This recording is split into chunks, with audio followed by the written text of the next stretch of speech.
Howdy folks, I am Rebecca Jolly, the Jolly Alchemist, and today I am here to do one of my brand new neutrino forecasts for the entire grouping. So today we are looking at the grouping of Gate 14, so that is about possession in great measure, money bags, and also it will be looking at the Earth, which is in 8. That's all about creative contributions.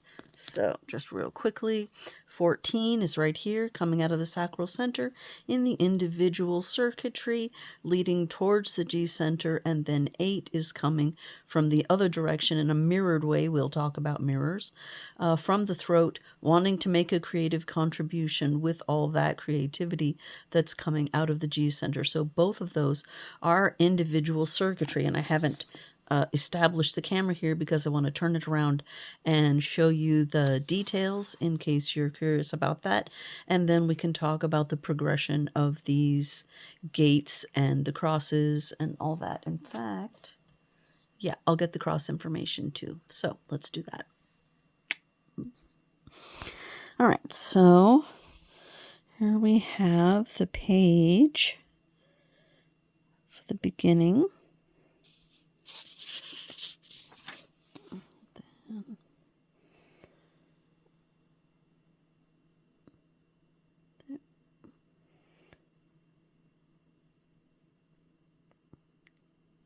There.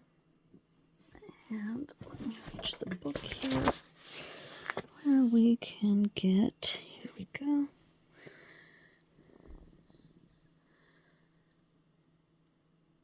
That, oh, and the names.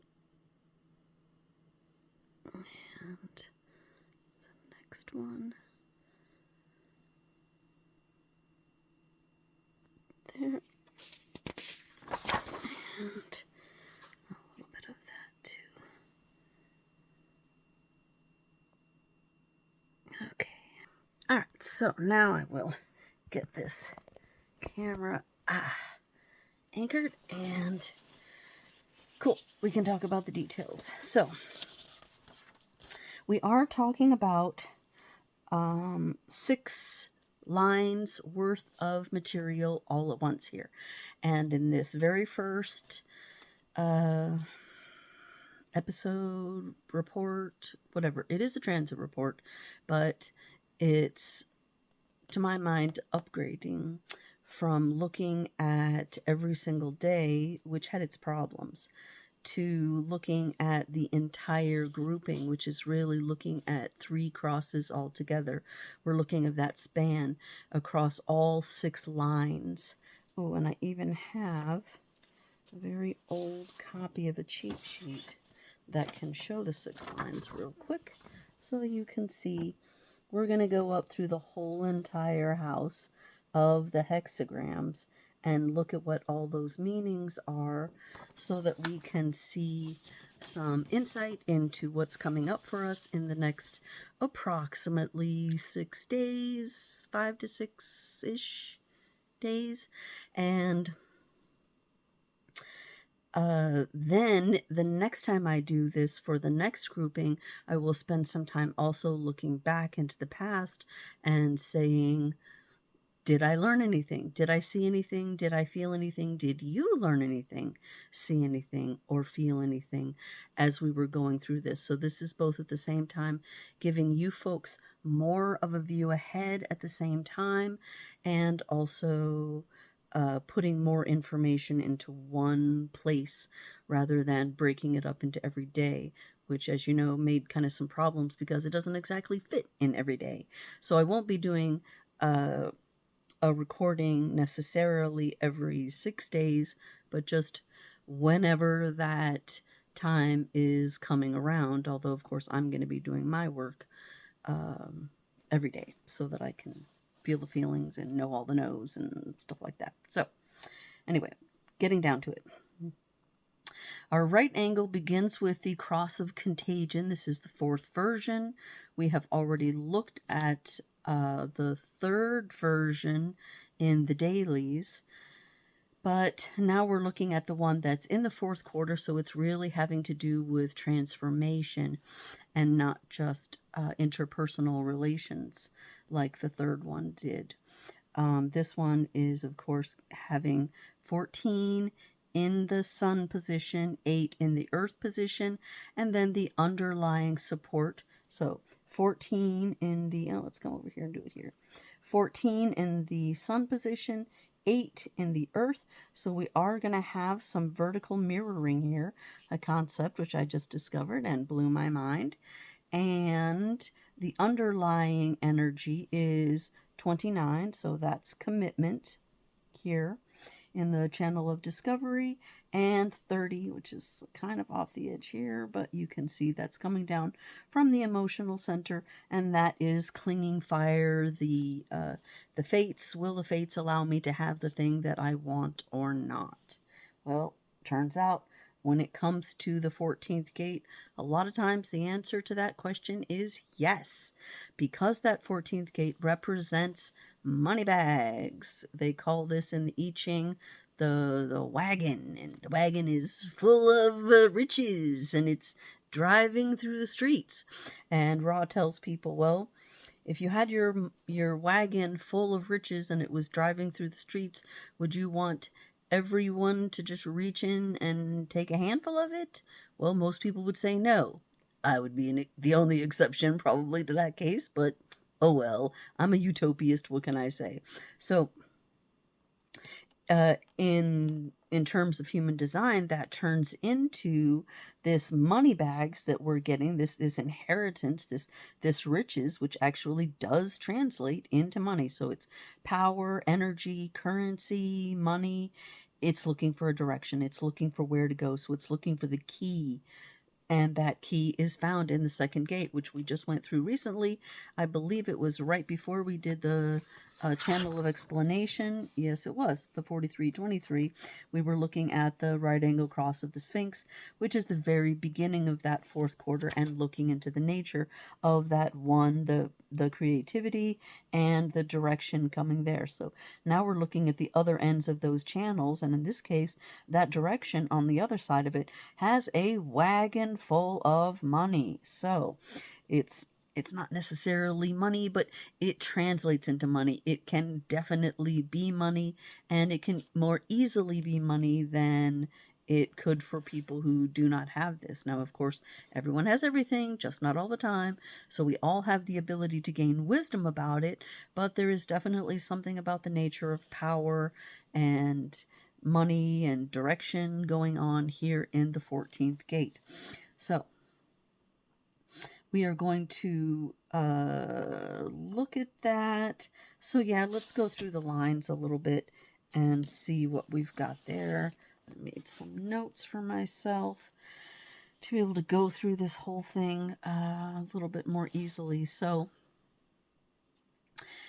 in the first line of the 14, we're, of course, always looking at that foundational aspect, and the first line always tells us something foundational about the meaning of the gate in total. In this case, it's that money isn't everything, right? Bringing order through empowering the right direction. So these people are power, ability, currency, looking for where it should go. What should I do with this? And the up arrow of it is the key to manifesting is higher principles. Energy alone can never be the key. It has power but no direction. So it's sometimes subject or vulnerable to being manipulated, to having someone say, oh, I have the key, I have the key. There is usually something, though, energetically where these 14s recognize the 2s.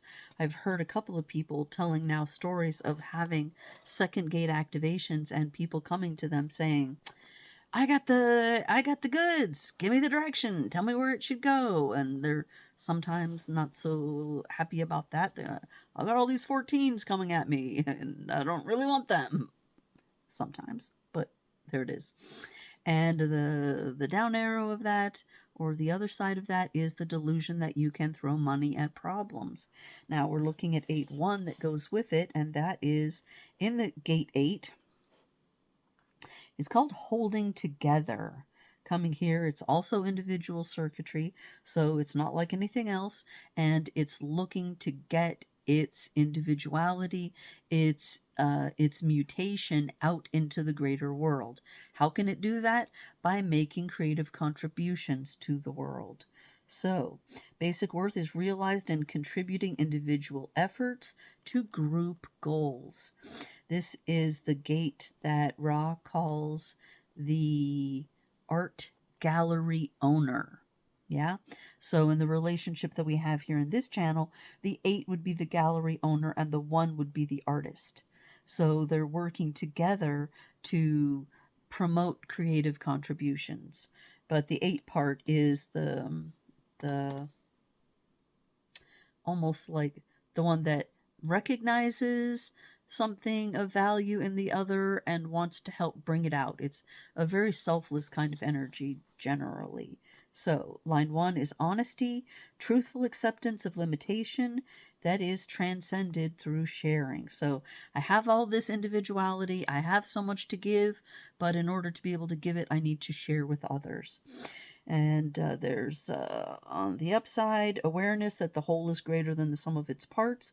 Creativity must be shared. On the other side, withdrawal, fear of losing individuality in a group environment. So it's not necessarily wanting to open up to the group.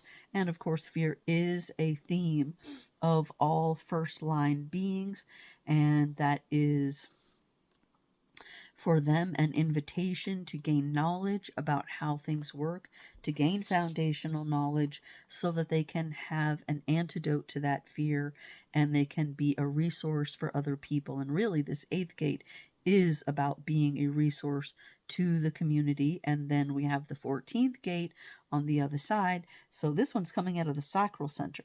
This one is very much about sustainable, real huge amounts of energetic power coming out of these people that have 14th gate activations.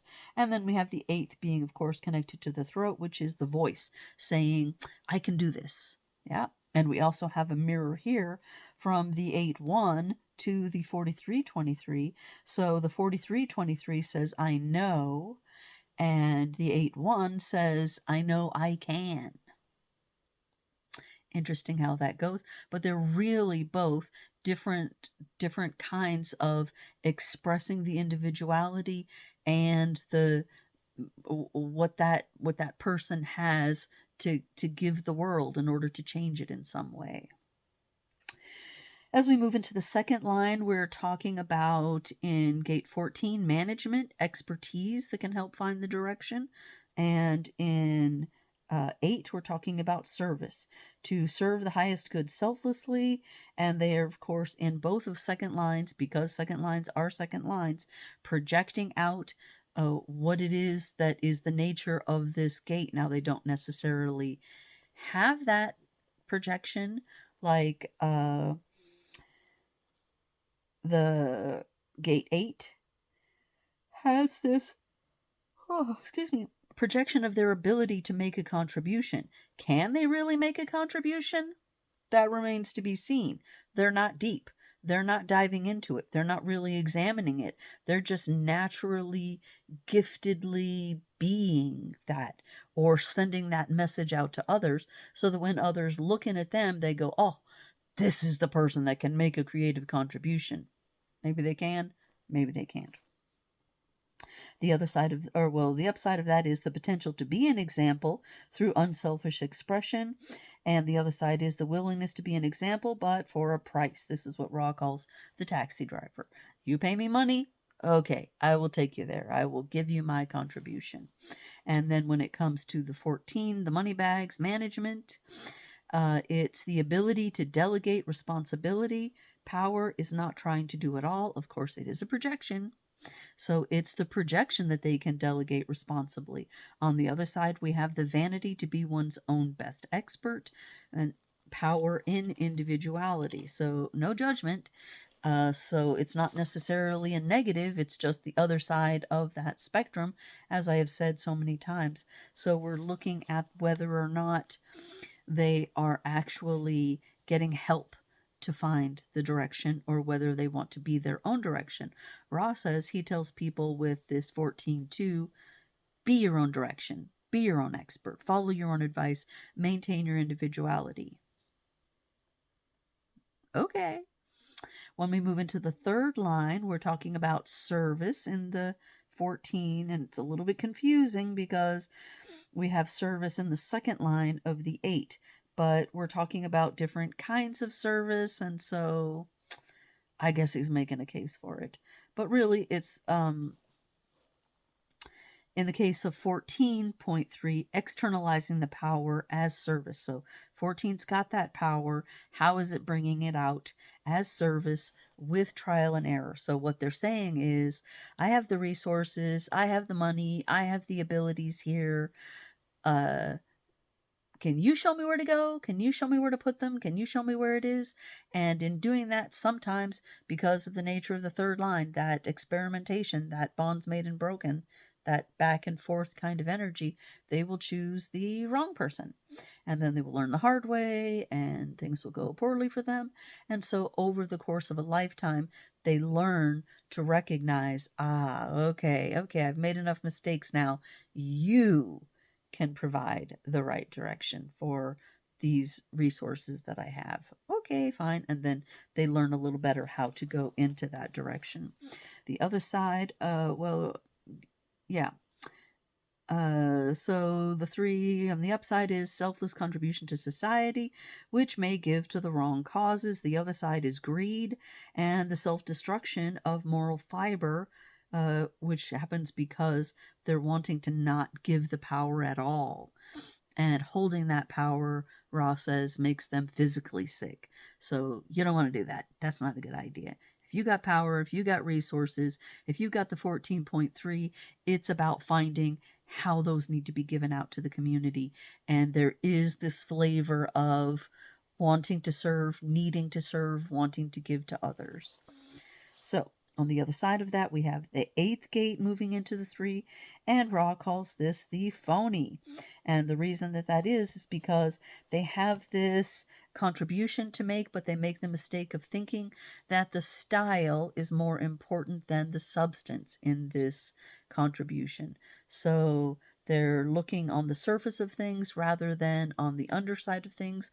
They are, because it is again a third line, they're experimenting with it. So they can indeed make mistakes with, do I make a contribution? Do I not? Do I give? Do I not? They don't know.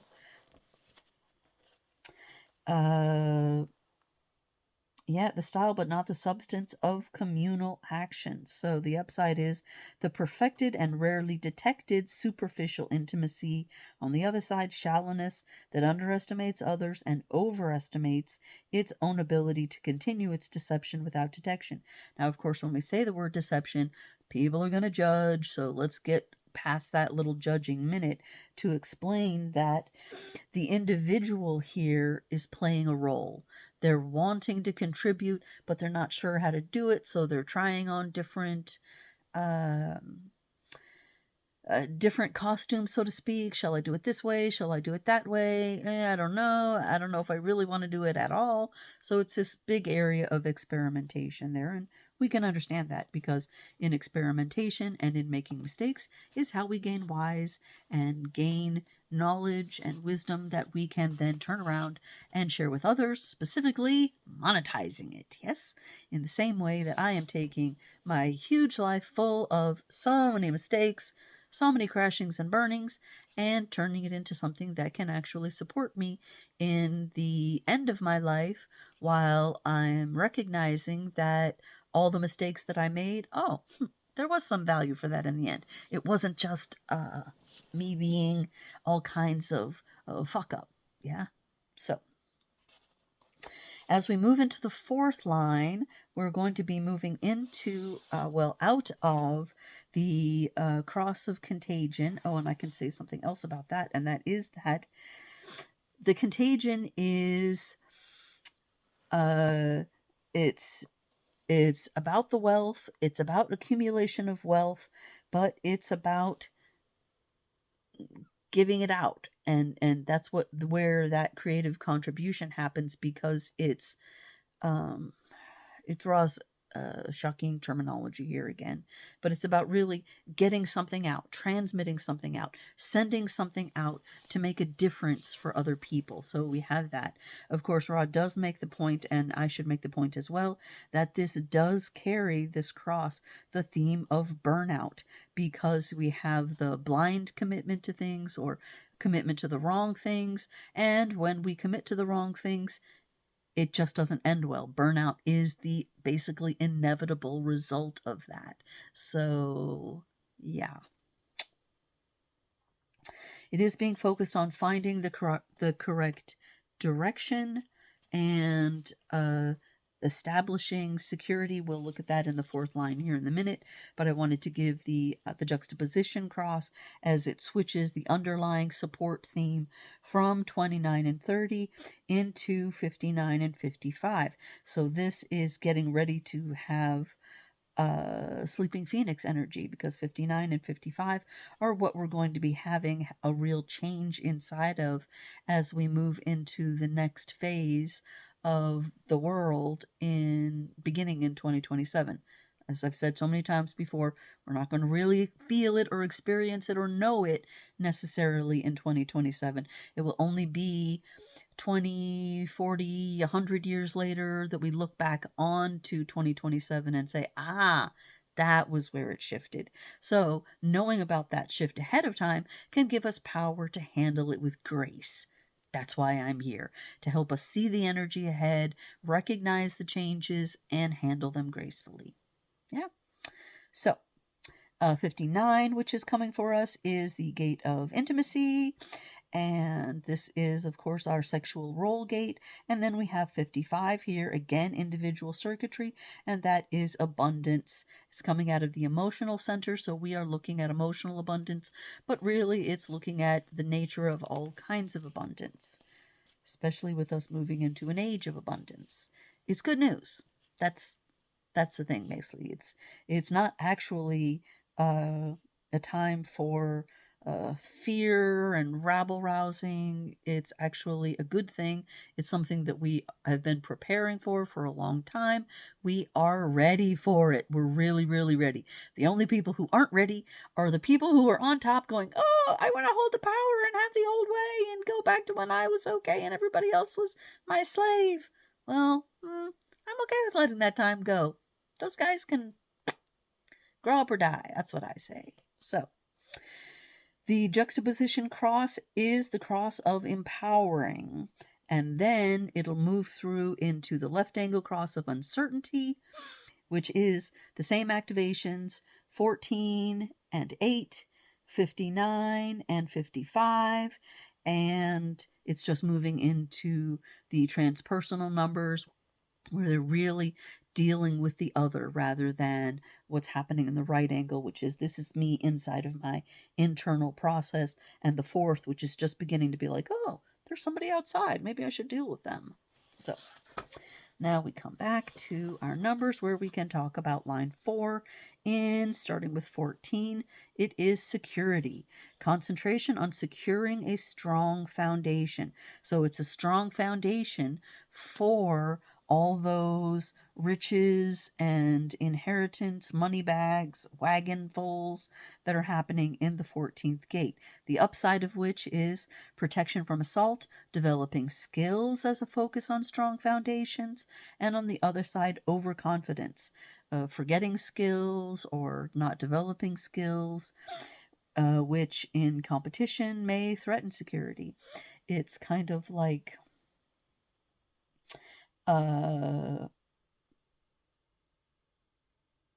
yeah, this is okay. This is maybe a slightly embarrassing story, but a good one. I don't know any of the people who it's about right now, so it's good, or it's all good. So, after I had left my husband and I was with my first boyfriend, who was, in retrospect, not a great dude. Not a great dude at all. It was kind of interesting, but not a good human. and very traumatic, and hadn't done his homework, all that, blah, blah, blah. I mean, whatever, everybody's trying their best, but his best was not very good, okay? And he had decided that he wanted to confront my husband and tell him, how bad he was and he should be doing better. And I thought, okay, well, I tried to talk him out of it, but I knew I couldn't, so I was just like, well, do what you got to do, I guess, because he does deserve it, but here I am trying to save him from the consequences of his own actions. Both of them, really.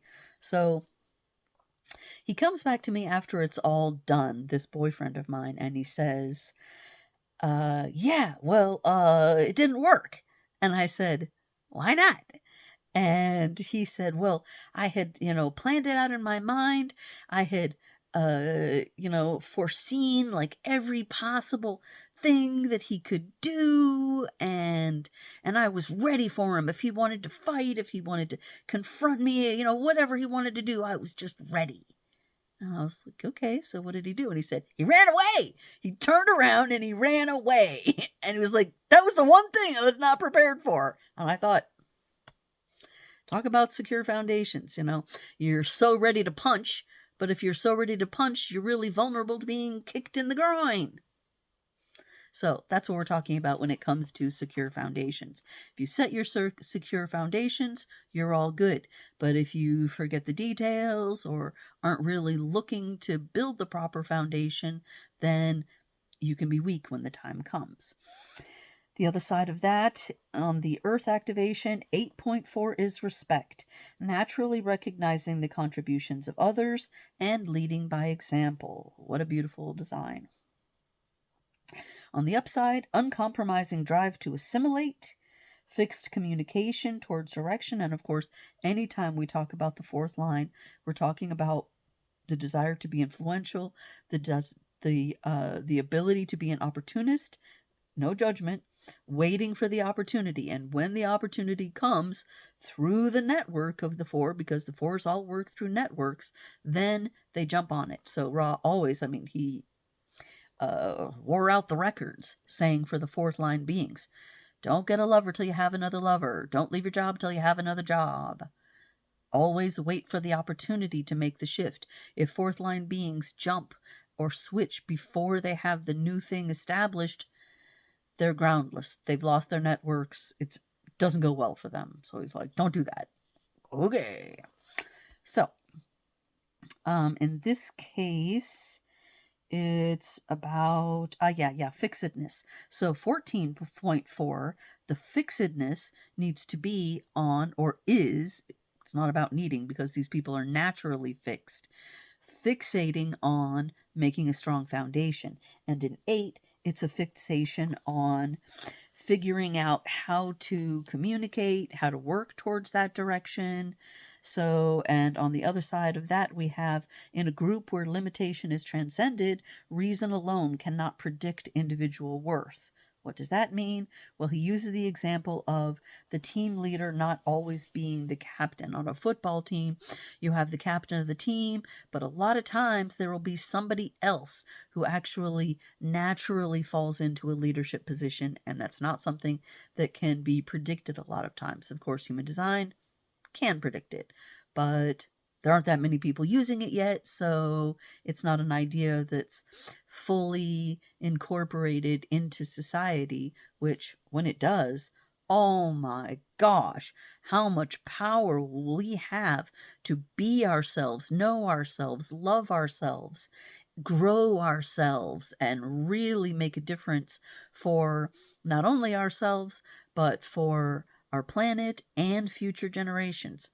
Lest you have forgotten, let me remind you, it is my personal belief that if we all come together as a planet, we only need 3 to 5 years to change the whole entire surface of the planet and make it a Garden of Eden that's capable of supporting all kinds of life.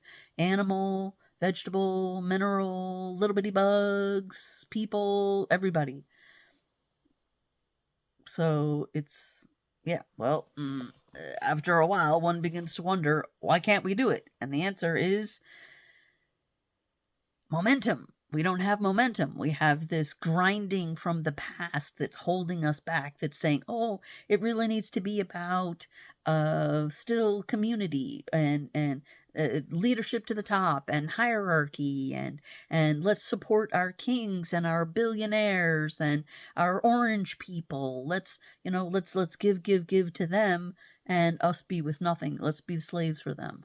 Well, as long as the masses are willing to be led like that, then the change will be slow in coming. It is coming. It's definitely not something that can be stopped one way or another. It is definitely coming. It's just a matter of how painful will that transition be. And my work is try to do everything I can to make sure that transition is as easy as possible by teaching people how to know themselves, recognize themselves, love themselves, and be themselves, their colored parts and their white parts, eh? So, moving on. Line 5, where we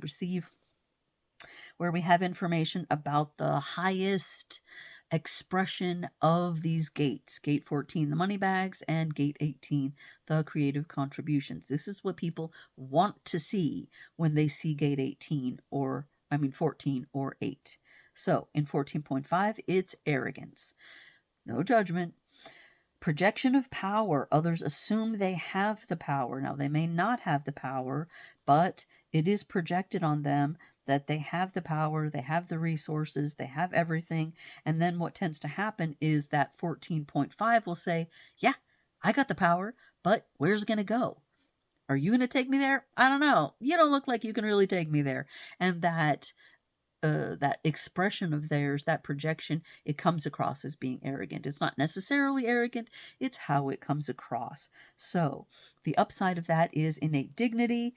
They must be good to avoid being crucified. So Ra says these 14.5s, they better watch their P's and Q's because they have resources, and so other people are going to be looking at them, and if they're not doing things properly, trust and believe they're going to figure it out, and they will be crucifying you for not doing it correctly.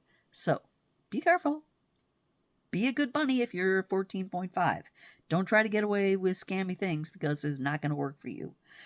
On the other side of that, we have dissatisfaction with the gifts of others and with their directions. And of course, this creates feelings of superiority in the 14.5.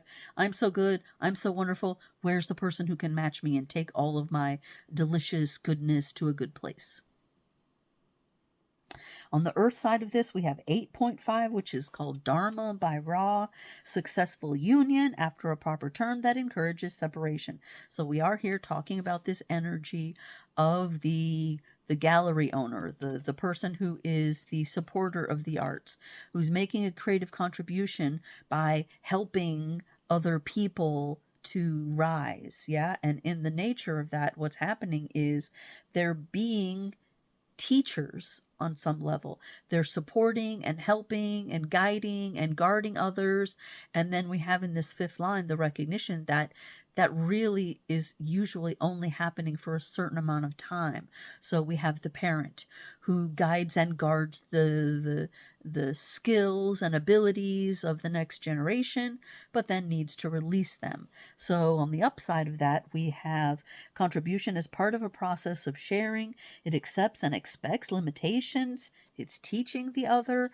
On the downside of that, we have contribution as its own end. So we're having people who are wanting to just continue the parent-child relationship or the gallery owner-artist relationship indefinitely and never let the artist go or never let the child go, never recognize that the child can surpass the parent. The parent that won't release the child because they feel that their authority is being challenged. This can be an uncomfortable energy for parents. I know. Now I've been through both sides of it, making my parents feel uncomfortable and also feeling uncomfortable when my children did it. But it's a stage, it's a phase, it needs to be gone through. And on the other end, we can see that there are good things to it. You can foster somebody else. You can go off and do something else besides parenting or being a gallery owner. So there is that. Finally, we come to the sixth line in both of these, where we have in gate 14, line 6, humility. That's me. The fulfillment of power can never be one's own. The 34.1 is next. Ooh, I forgot to write down the other one for that one. Let me look at the wheel here while I'm talking. So we have in the nature of power coming here from the 14th gate. On the upside, enlightened recognition that success is by a higher will. Now, he uses the G word, which is not my favorite word. But if you want to look at it, however you want to talk about higher authorities, whether you want to talk about God or the will of the universe or all that is one, the creator, whether the creator is us, ourselves, or somebody else, depending on where we're putting that locus of power. But it's about recognizing that success doesn't come just through the efforts of one person alone. And on the other side, there's really no downside to this, so it's just different aspects of it. The existentialist recognition that material success is unavoidable. But then, of course, that sixth line is stuck in the position of wondering, what am I going to do with it? All 6 lines have sort of a reluctance to commit. Yeah? Okay, so all right, is going to 20. Gotcha. Let me write that down while we're here. A reluctance to commit. I only want to commit if it's going to the ultimate place where I can make the best contribution, where I can mutate the collective. If I, the sixth gate or the sixth line of any gate is looking towards the whole entire nature of the circuit and really the whole body. But let's talk about the circuit for now. In this case, the circuit is individual circuitry. So we're looking at the centers of all the places where you see 3 things going together. And of course, over here we have the 57 to the 20, and over here the 22 up to the 12 being also individual circuitry.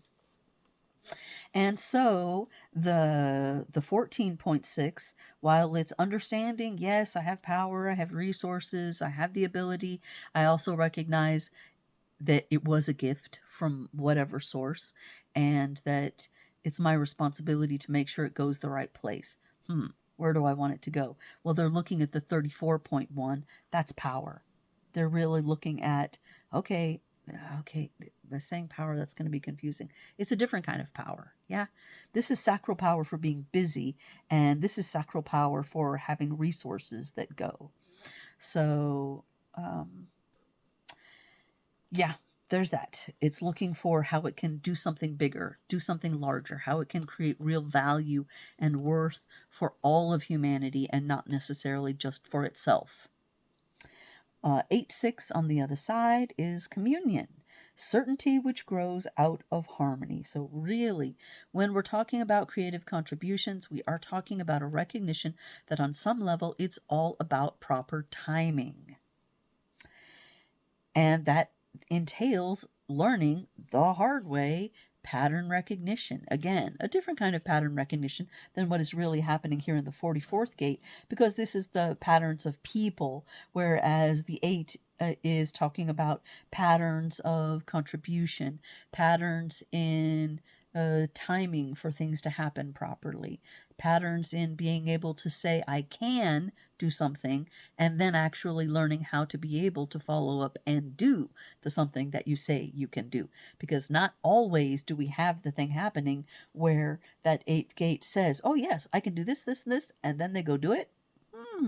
Not necessarily. Not unless that channel there is perhaps connected to a motor.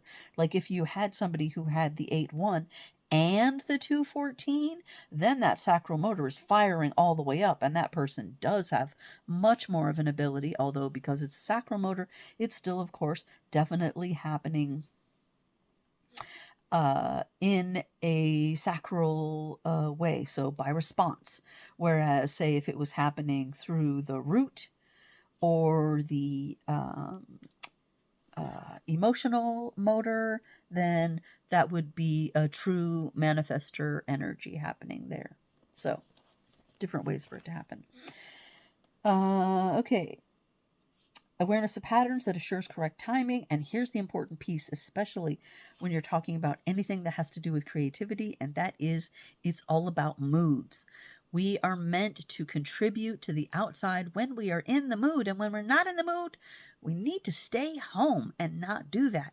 Now, I understand that this goes against everything that our society has been built up to teach us about the future and what's going on. You know, everybody needs to be so reliable there, 9 to 5 every single day, blah, blah, blah. But that's trying to turn people into machines, and people aren't machines, and it's not working well for our whole society. Nobody likes that. Nobody wants that. And so we really need to stop doing it. And it's interesting, one of the things I must say again that Andreas at 64 Keys says, and I completely agree, is that we need to stop doing the things that AI can do.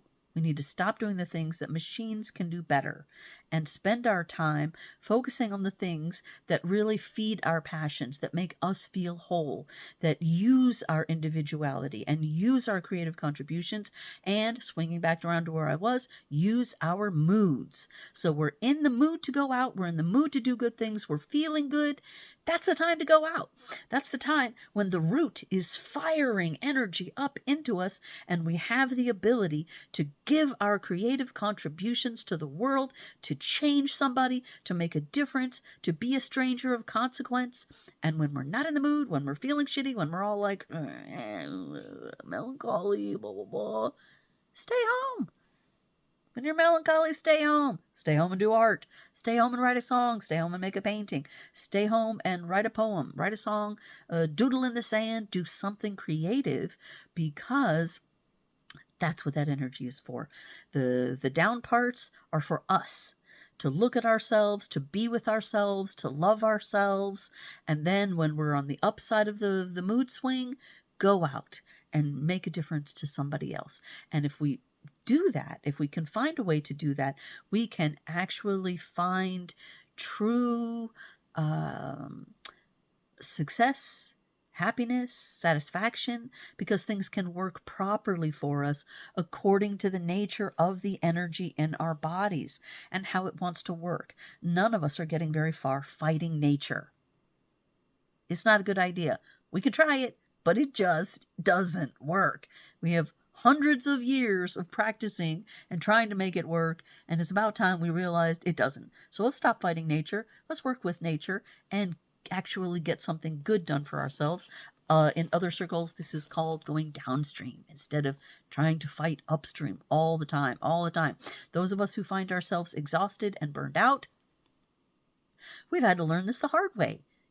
It doesn't do any good to fight like that, to kick against the pricks, to do things that we weren't made to do. It burns us out, it's not good for us, and our bodies and the worlds themselves will conspire against us to say, that's not what you're supposed to be doing here. Then we have to crash, burn, flame out, try all over again, doing it better. And in doing it better, if we use human design, we can say, okay, here's the ways that I'm wired to do it. And once I can gain mastery of that and release trying to be things that I'm not, then, okay, then I can go back and say, and you know what? I can also do these things that I'm not sometimes, because I'm here to gain wisdom everywhere. So, the other side of the awareness of patterns that assures correct timing based on moods, we have doubt, which may engender, yes, regret, even in ideal circumstances. So this is almost like a buyer's remorse. You know, even if you did do the right thing, looking back and going, did I though? It's not a useful energy. Uncertainty in timing, a restrictive process. It waits and waits to make the perfect mutative contribution. Of course, again, we're talking about what's endemic to a sixth line theme. And this is important for us as a society because we are getting ready to go into a sixth line theme globally, where all of our sixth line people will breathe a huge sigh of relief. They'll be able to be themselves more fully. We will have our role models really taking roles of prominence in the world and being able to show us by their examples the way to go. In this case, our 8.6 is looking towards 20.1. So they're looking for contemplation in the now. They're really looking for, what am I supposed to do now? How can I be authentic? How can I make that creative contribution, the right thing now? So that's what's going on in the sun and the earth over the course of the next 5 or 6 days. Let me actually come to the journal and see. We have the 6th line happening on Friday, the 21st. So I'm going to be looking to having the next grouping, which is about the cross of the sleeping phoenix. So it's all about the global energy that's coming for us as a whole entire world, and also for the people who carry this as birth energy, and also for all of us as we explore this for 6 lines worth of days. And so I will try to have that out by Friday so that we can be looking ahead. And then we will also, of course, at that time, look backwards. Now, when it comes to global energies and global shifts that have happened in this same amount of time, there isn't really all that much happening. In Uranus, we have 8.6, which was already there. Going into the exaltation, the up arrow, the light side, which is... Let's see. Yes, it's a repeat of the Earth on that day, which is harmonious timing of creative contributions, the sense of the right timing, and when to contribute creatively. Okay, lovely.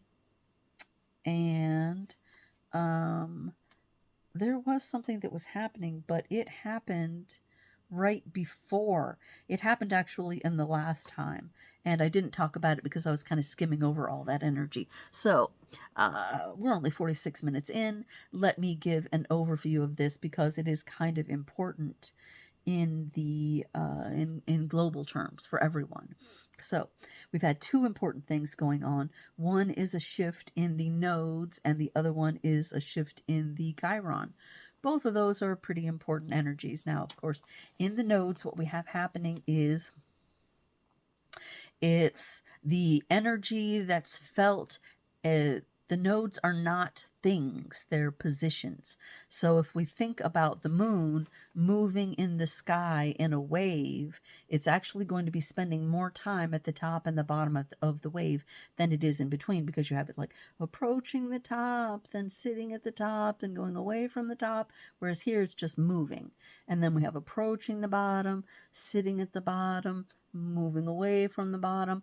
And so as the moon goes up and down so quickly, it actually it rests, it lingers on those positions, and those are the nodes. So in astronomy or astrology, what we have is that energy describing a human's sort of general makeup in the analogy of the driver in the car, and we ourselves, we are the passengers.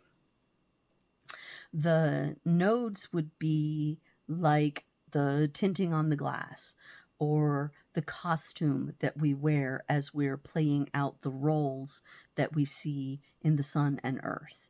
So it's an important energy. You can definitely feel when you're looking at the nodes going on, and you know that has to do with the moon. So we have the moon, and then we have the 2 nodes of the moon, the different positions, the high point and low point of the moon cycle as it shifts.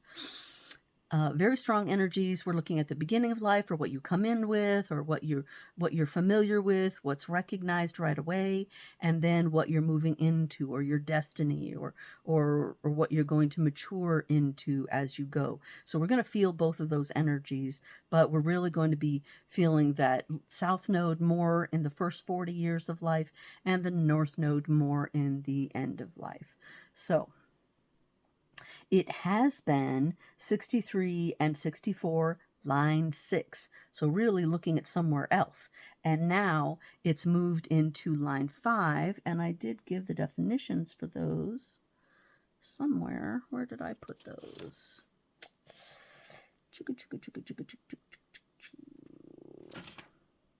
I know I have them here. I know I wrote them down. Where did I put them? 63, 64.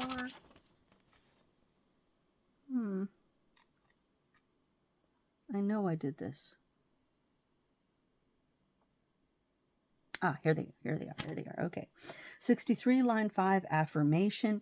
The understanding that doubts are necessary and of value.